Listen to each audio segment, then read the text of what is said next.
सत्यवतीमुळे महाभारत घडलं असं विधान मी केलं तर ते स्वीकारलं जाईल काय? मला ते सिद्ध करावं लागेल.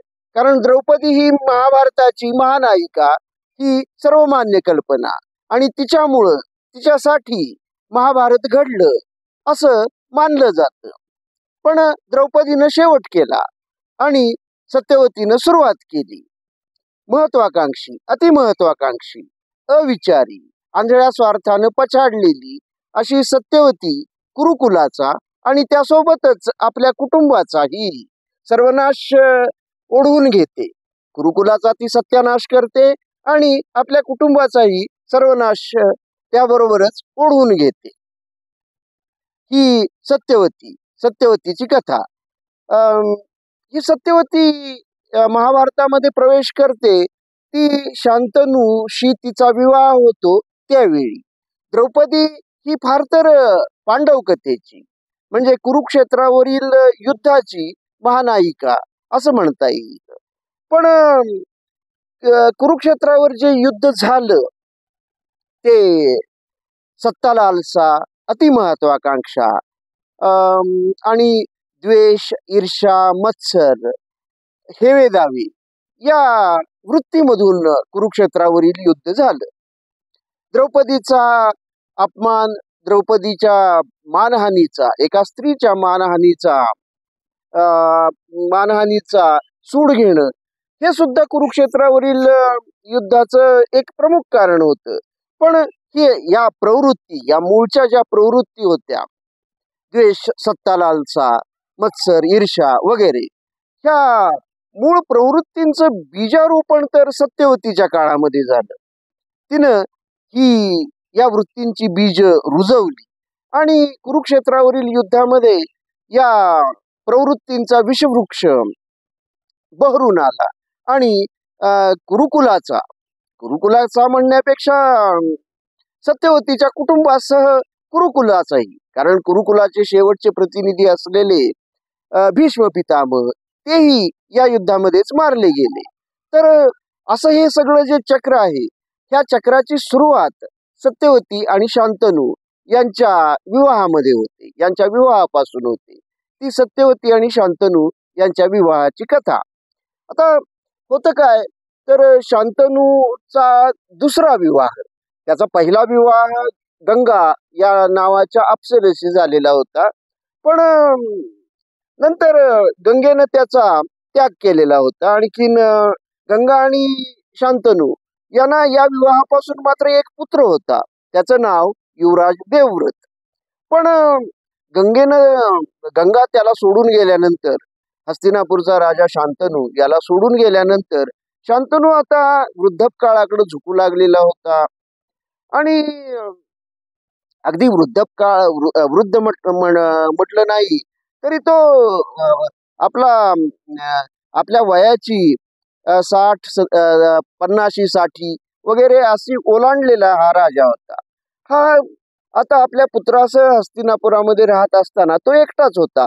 हा एकाकी राजा हस्तिनापुरामध्ये राहत असताना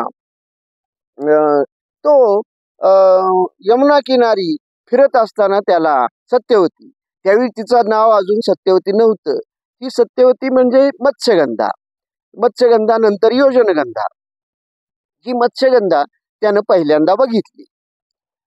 ही मत्स्यगंधा हस्तिनापूरच्या जवळच यमुनेच्या किनारी राहणाऱ्या कोळ्यांच्या वस्तीमध्ये राहणारी मुलगी, एक कोळी प्रमुख दाशराज किंवा दशराज याची ही कन्या, ती त्याचीच कन्या किंवा त्यानं दत्तक घेतलेली कन्या असेही वेगळे उल्लेख सापडतात. पण ती त्याच्याच घरामध्ये त्याची मुलगी म्हणूनच ती तिथं राहत होती. दाशराजला म्हणजे आपल्या पित्याला ती मासेमारीच्या कामामध्ये मदत करायची, त्याचबरोबर ती यमुनेवर होडी सुद्धा चालवायची प्रवाशांची ने-आण करण्यासाठी. आणि अशी ही मत्स्यगंधा शांतनूनं बघितली. ती सुंदर तर असलीच पाहिजे, तरुण होतीच, पण सुंदर ही असली पाहिजे. म्हणून तर पाराशर ऋषी सुद्धा तिच्याकडे आकर्षित झालेले होते आणि पाराशर ऋषींच्या पासून सत्यवतीला म्हणजे पूर्वाश्रमीच्या मत्स्यगंधेला एक विवाह बाह्य संबंधातून मुलगाही झालेला होता. सत्यवतीने त्यालाही जन्म दिलेला होता. त्या मुलाचं नाव वेदव्यास, महर्षी वेदव्यास, महाभारताचे कर्ते जे वेदव्यास, त्यांना सत्यवतीने जन्म दिलेला होता. आणि इथून पुढे जी सुरू होते ती खर तर वेदव्यासांची, महर्षी वेदव्यासांची कुटुंब कथा. पण आता तीही कारण पाराशर ऋषींशी काही तिचा विवाह रीतसर झालेला नव्हता. मग या मत्स्यगंधेला बघितल्यानंतर, या सुंदर आणखीन तरुण मत्स्यगंधेला बघितल्यानंतर शांतनू तिच्याकडे आकर्षित झाला आणि त्यांनी त्या शांतनूनं रीतसर तिच्यासाठी विवाहाचा प्रस्ताव ठेवला. पण दाशराज तिचा पिता, अर्थात शांतनूचा हा प्रस्ताव अमान्य होण्यासारखा नव्हताच.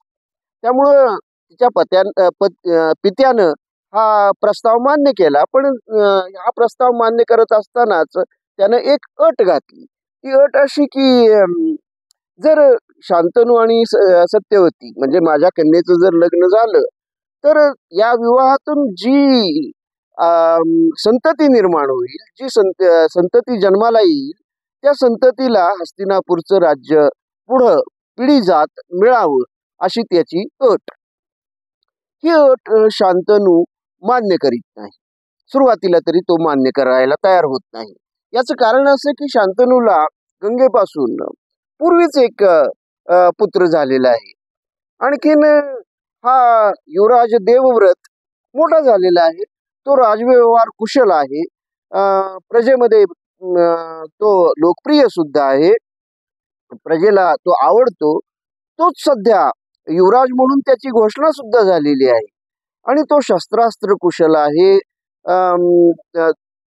धर्माचं ज्ञान असणारा आहे. अशा आपल्या थोरल्या मुलाचे अधिकार डावलून आपल्या नंतरच्या मुलांना त्याचे अधिकार द्यावेत आणि त्याला राज्यापासून पूर्णपणे राज्याच्या अधिकारापासून वंचित करावं हे शांतनू मान्य करत नाही.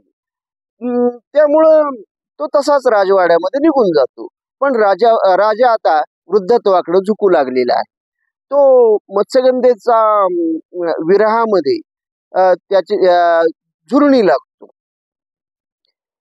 इथं सत्यवतीच्या पित्याची आणि तिची स्वतःची सुद्धा व्यवहार कुशलता दिसून येते. राजा आता वृद्धत्वाकडे झुकू लागलेला आहे. थोडस ताणून धरलं तर आपली अट मान्य होईल. आणि जरी राजानं ती मान्य केली नाही तरी कुठला तरी मार्ग निघेल आणि की आपल्या अटीसह आपल्या कन्येला राजवाड्यामध्ये राणी म्हणून जाता येईल. आणखी आपल्या मुलीच्या मुलांनाच हस्तिनापूरचं पुढचं राज्य पिढ्यानपिढ्या पुढचं राज्य मिळण्याची व्यवस्था होईल. हे अनुभवी दाशराजाला म्हणजे सत्यवतीच्या पित्याला हा त्याचा अंदाज असावा, हे त्याचं अनुमान असावं.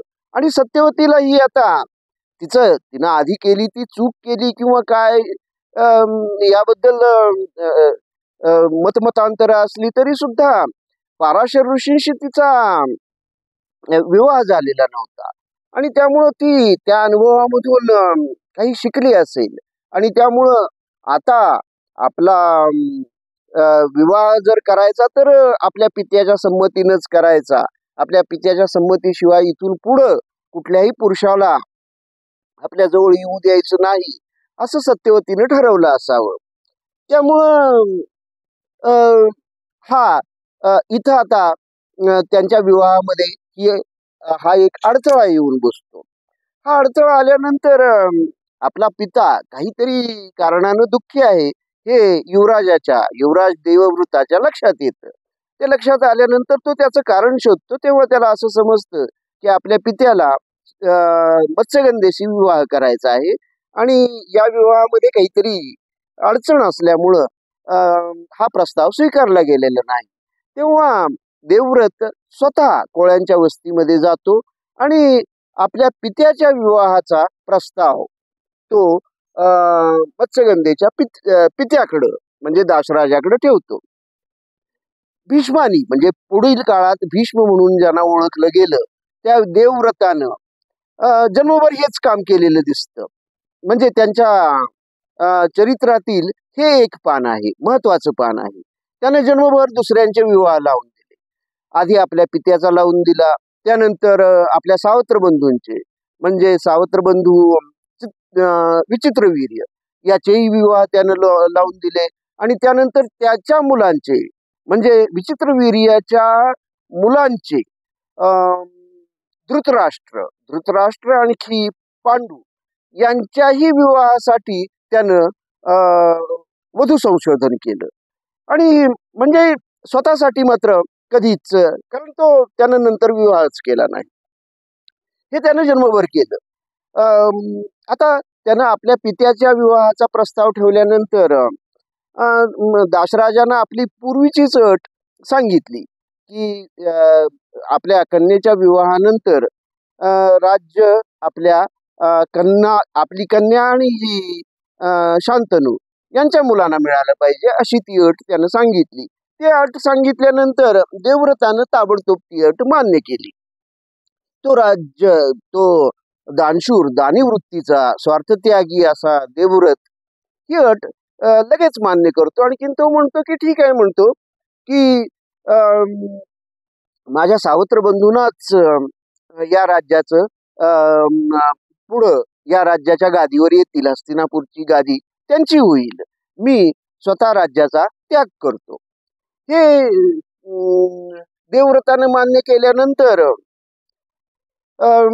सत्यवतीच्या पित्यानं त्या पुढं आणखी एक अट सांगितली. तो म्हणाला ठीक आहे, तुमच्यापर्यंत कदाचित तुम्ही स्वतः त्याग केल्यामुळं तुम्ही स्वतः गादीवर बसणार नाही, पण तुमची मुलं म्हणजे माझ्या मुलीच्या मुलांची मुलं आणि तुमची मुलं यांच्यामध्ये पुन्हा राज्यासाठी भांडणं होतील, कलह होईल, युद्ध होतील आणि त्यामुळं हे सगळं काहीतरी विचित्र होऊन बसेल, त्यापेक्षा हे नकोच असं म्हटल्यानंतर भीष्म म्हणजे देवव्रत म्हणतो की ठीक आहे, म्हणतो तुमच्या या शंकेलाही मी इथंच दूर करतो.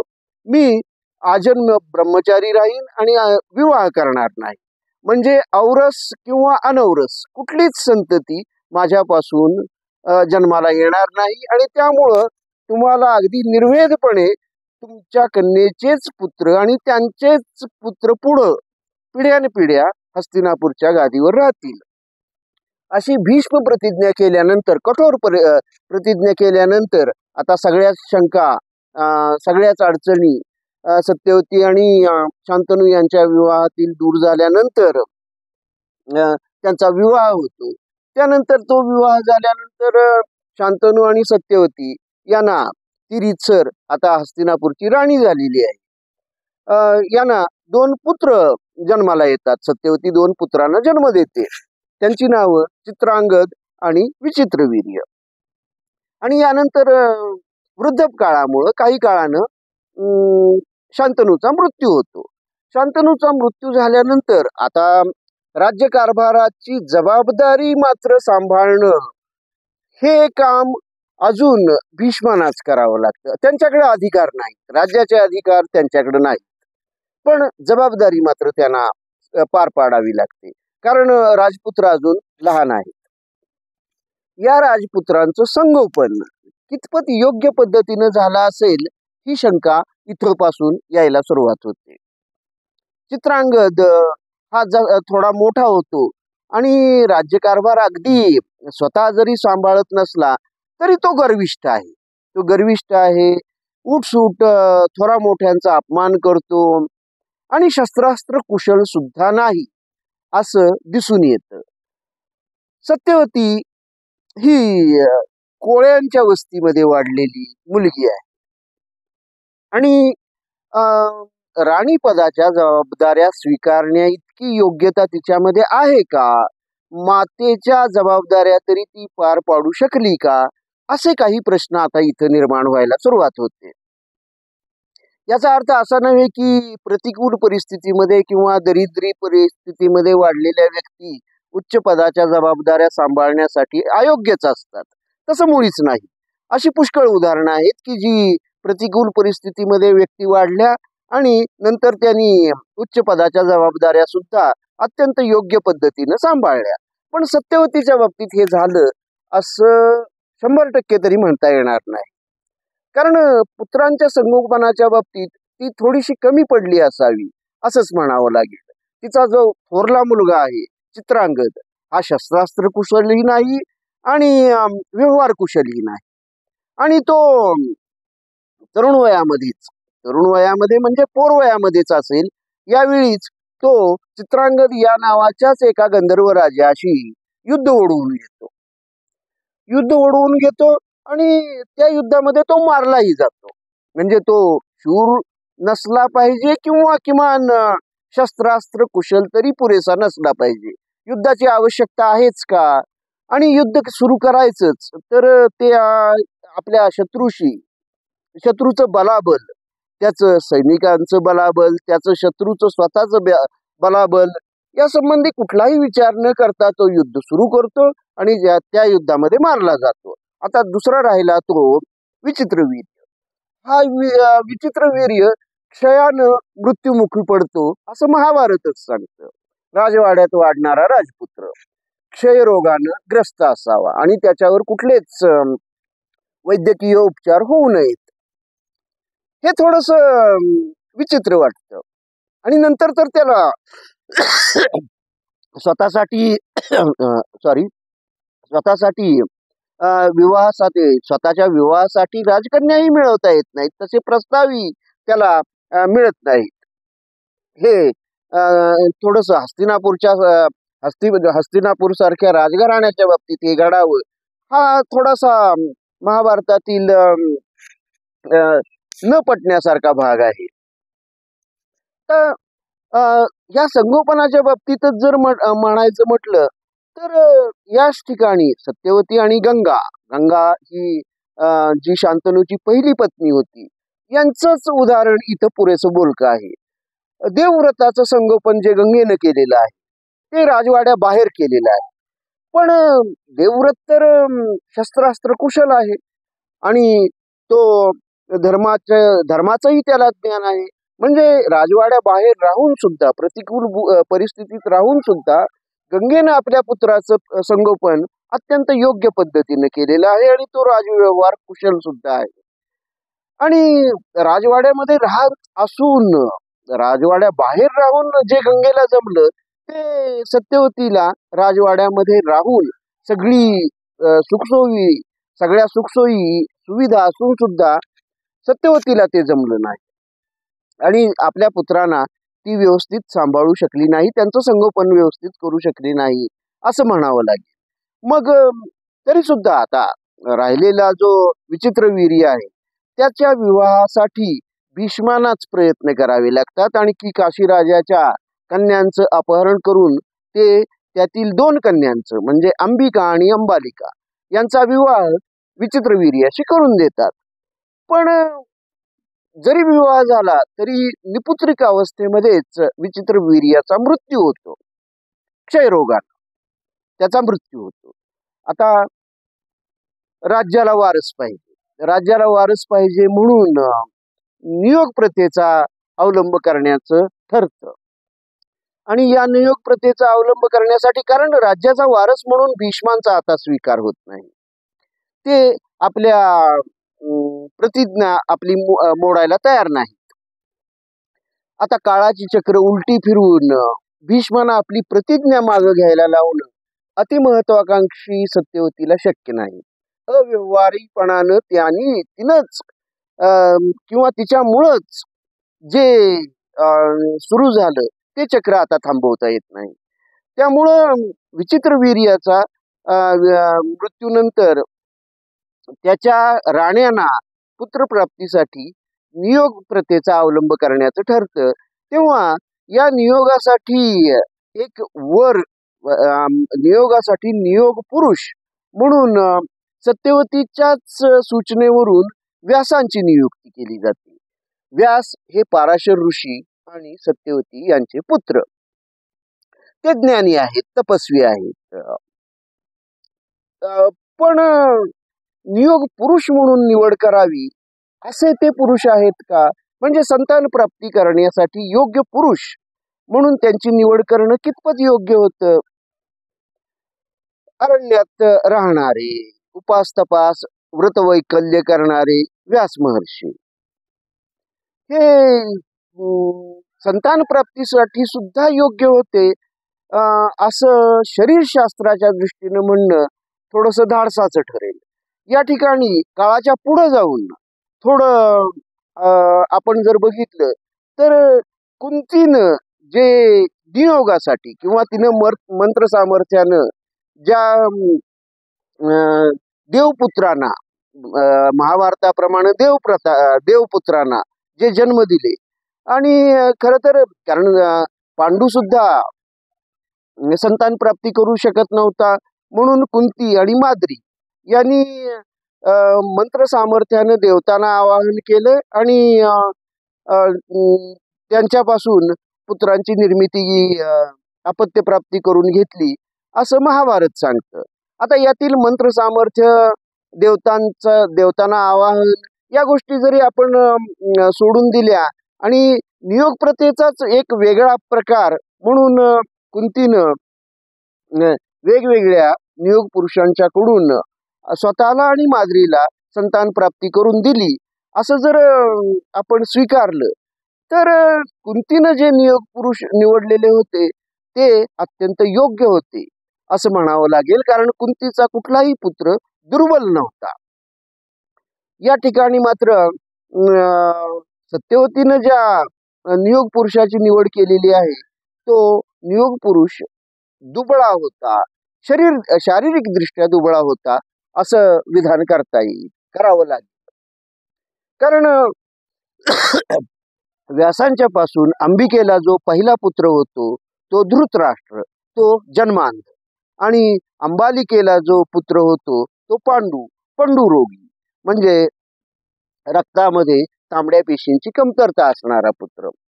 आणि मग इथंही म्हणजे आपल्या सुनाना एक योग्य नियोग पुरुष सुद्धा सत्यवती निवडू शकलेली नाही, इथंही ती कमी पडलेली आहे. आणि त्यानंतर मग हा अंध धृतराष्ट्र आणि पंडू वाढू लागतात राजवाड्यामध्ये. ते वाढले, त्यांच्या संगोपनाची तिनं कितपत काळजी घेतली आजी म्हणून हे आपण नाही सांगू शकत, पण त्यांचं संगोपन योग्य पद्धतीनं झालं असावं. पण त्यांचा जो विवाह झाला त्या विवाहामध्ये पण तरी सुद्धा पांडू कमी पडलाच आणि धृतराष्ट्रही कमी पडला. अंध धृतराष्ट्राला नंतर जी वधू जी त्याची बायको म्हणून निवड करणं किंवा तिचं संशोधन करणं ही जबाबदारी भीष्मांनाच स्वीकारावी लागली. आणि भीष्मांनी गांधारीला धृतराष्ट्राची पत्नी म्हणून आणलं राजवाड्यामध्ये. पण विवाहाच्या वेळीच तिनं आपल्या डोळ्यावर पट्टी बांधून घेतली. सत्यवतीनं इथं सुद्धा आपली जबाबदारी पूर्णपणे पाळली असं म्हणता येणार नाही. बाई ग, ती गांधारीला सांगू शकली असती की आंधळ्या पतीचा आंधळेपणानं स्वतः डोळ्यावर पट्टी बांधून संसार करणं हे आतताईपणाचं आणि घातक आहे. ही आपल्या नातसुनेला आता सांगू शकलेली नाही, म्हणजे गांधारीला ती सांगू शकलेली नाही. आणि मग धृतराष्ट्र आणि गांधारी, एक जन्मांध आणि दुसऱ्यानं स्वतःवर ओढवून घेतलेलं आंधळेपण, यांचे पुत्र दुर्योधन, दुःशासन आणि इतर 100 कौरव हे राजवाड्यामध्ये आंधळ्या पिता मातेचे पुत्र म्हणून वाढले. त्यांच्यामध्ये तोच सत्ता लालसा, द्वेष, मत्सर, अतिमहत्वाकांक्षा हे सगळेच दुर्गुण त्यांच्यामध्ये आले. हे सगळे दुर्गुण जे होते हे सत्यवतीपासून चालत आलेले दुर्गुण. आणि अन्यायानं राज्य आपल्याकडंच राहिलं पाहिजे, दुसऱ्याला त्या राज्याचा वाटा मुळीच द्यायचा नाही, ही जी वृत्ती मूळ सत्यवतीपासून चालत आलेली. कारण अशा प्रकारचाच अन्याय तिनं भीष्मांच्यावर केलेला होता, सत्यवतीनं केलेला होता. त्याच प्रकारचा अन्याय पुढे दुर्योधन करतो. तो पांडवांना आपल्या राज्याचा हिस्सा द्यायला तयार होत नाही आणि नंतर तर अव्यवहारीपणे आपल्याच कुलस्त्रीला तो भर दरबारामध्ये विवस्त्र करण्याचा, तिचं वस्त्रहरण करण्याचा एक प्रयत्न करतो आणि हे द्रौपदीपर्यंत येऊन ठेपतं. सत्यवती तर अगदी पांडूच्या पांडूचं जे अंतिम संस्कार आहेत तोपर्यंत राजवाड्यामध्येच होती. पण त्या अंत्यसंस्कारापर्यंत तिनं कुठल्याही प्रकारे स्वतःच्या जबाबदाऱ्या आधी राणी म्हणून, नंतर राजमाता म्हणून आणि नंतर एक सगळ्यात थोरली अशी प्रतिष्ठित आदरणीय व्यक्ती म्हणून, स्त्री म्हणून राजवाड्यातील अशी कुठलीही जबाबदारी तिनं स्वीकारलेली दिसत नाही. अधिकार तिच्याकडे होते, पण जबाबदाऱ्यांचं पालन मात्र तिनं अत्यंत योग्य पद्धतीनं केलं असतं तर दुर्योधन दुःशासनापर्यंत ज्या पद्धतीने हे राजपुत्र वाढले, आपली मुलं वाढली, त्या पद्धतीने ती वाढली नसती. आणि मग दुर्योधनानं जो प्रकार शेवटी केला द्यूत सभेमध्ये द्रौपदीला द्रौपदीचं वस्त्रहरण करण्याचा जो प्रकार केला, त्यामध्ये कुरुक्षेत्रावरील युद्धाची एक नट विझण्यासारखी ठिणगी पेटली आणि पुढं मग कुरुक्षेत्रावरील युद्ध घडलं, महाभारत युद्ध घडलं. पण द्रौपदीनं शेवट केला, द्रौपदीमुळं शेवट झाला आणि सुरुवात सत्यवतीनं केली. म्हणूनच मी असं विधान केलेलं आहे की सत्यवतीमुळं महाभारत घडलं. धन्यवाद.